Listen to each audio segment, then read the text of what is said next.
An einem sonnigen Mittwochnachmittag im April verbreitete sich in einem abgelegenen Dorf im Bezirk Kamtschatka eine Nachricht von einer ungewöhnlichen Sichtung an der Küste. Die Dorfbewohner waren erstaunt, was sie sahen. Es handelte sich um einen wilden Eisbär, den keiner von ihnen je zuvor gesehen hatte. Doch wie war er dorthin gekommen?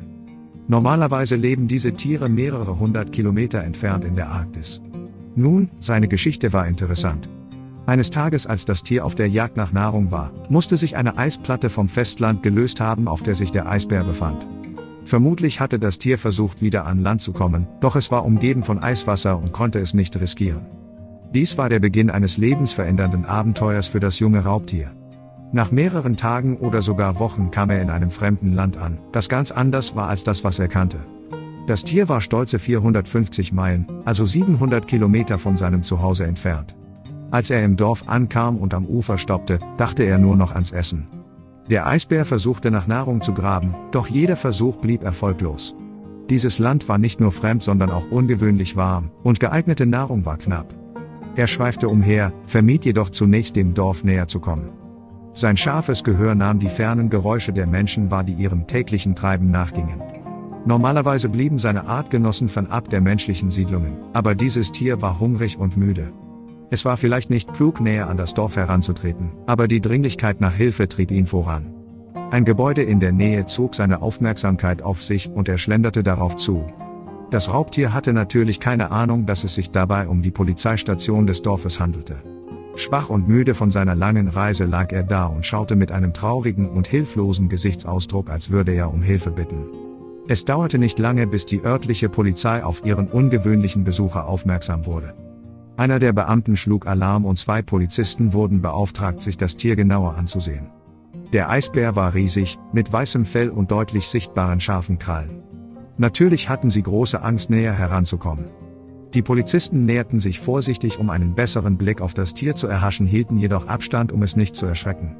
Die besorgten Polizisten waren schockiert, als sie schließlich herausfanden, um welches Tier es sich handelte. Dort im Schnee lag ein großer und furchterregender junger männlicher Eisbär, der auf mysteriöse Weise in ihrem kleinen Dorf gelandet war.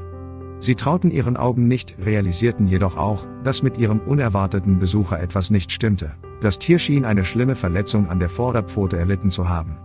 Der Eisbär lag elendig da, die verletzte Pfote an seinen Körper gepresst. Die Polizeibeamten empfanden Mitleid mit dem Tier und waren entschlossen, dem Koloss zu helfen. Sie kontaktierten die Mitarbeiter der örtlichen Behörde für Wildtierschutz.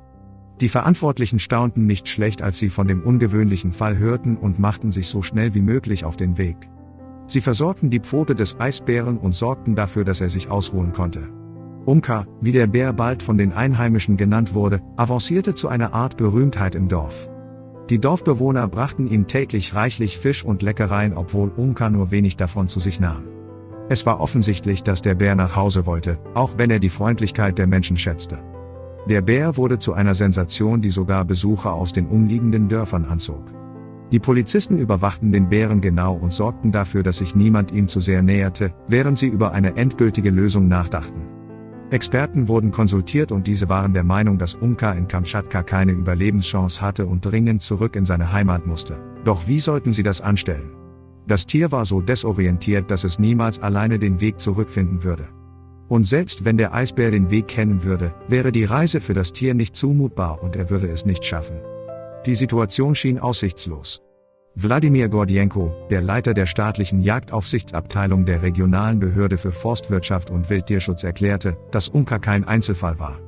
Eisbären würden manchmal auf Eisschollen aus ihrer Heimat weggespült, wenn sich die Eisplatten unerwartet von dem Festland lösen.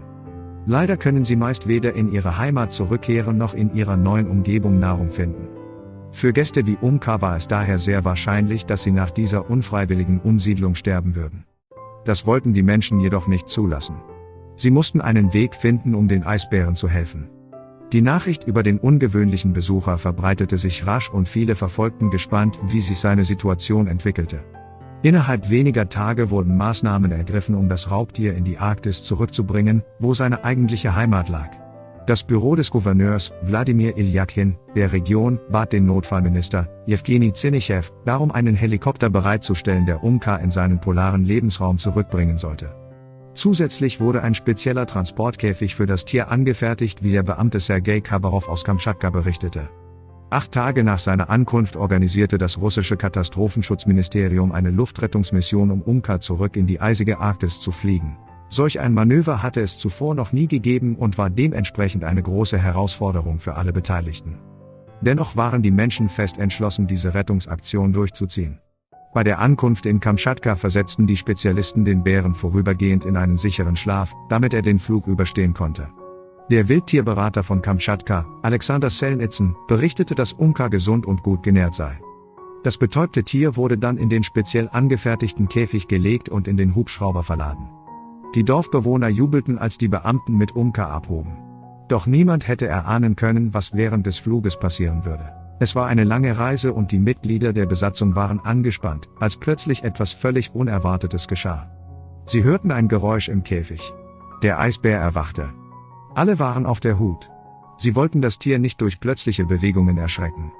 Die Besorgnis der Crew war groß, da sie befürchteten, dass das Tier versuchen könnte, den Käfig zu zerstören oder den Mi-8-Helikopter auf dem 700 Kilometer langen Flug zu erschüttern. Dies hätte die gesamte Mission gefährden und alle Menschen an Bord in Lebensgefahr bringen können. Glücklicherweise schien der Bär zu verstehen, dass die Menschen ihm helfen wollten. Zur Freude aller blieb er ruhig in seinem Käfig und beobachtete sie mit seinen dunklen Augen. Während des Fluges war er bei Bewusstsein, rüttelte jedoch nicht am Käfig. Ein Sprecher der Regionalregierung von Kamtschatka teilte der Presse mit, es war laut und Umka hatte Angst, aber er blieb ruhig. Er war so ein tapferer Bär. Der Flug verlief reibungslos, bis sie ihr Ziel erreichten, wo er freigelassen werden sollte. Nach der Landung öffneten sie die Käfigtür und Umka wurde ermutigt herauszukommen. Der Bär zögerte einen Moment und rannte dann in die Wildnis davon. Die Mission war ein großer Erfolg und Umka war nun endlich wieder in seinem gewohnten Zuhause. Wenn dich diese Geschichte genauso berührt hat wie uns, solltest du dir dieses Video ansehen. Ein Mann hilft einem sterbenden Luchs und seinem Jungtier. Was dann geschah, wirst du nicht glauben. Klicke hier, um die ganze Geschichte zu erfahren.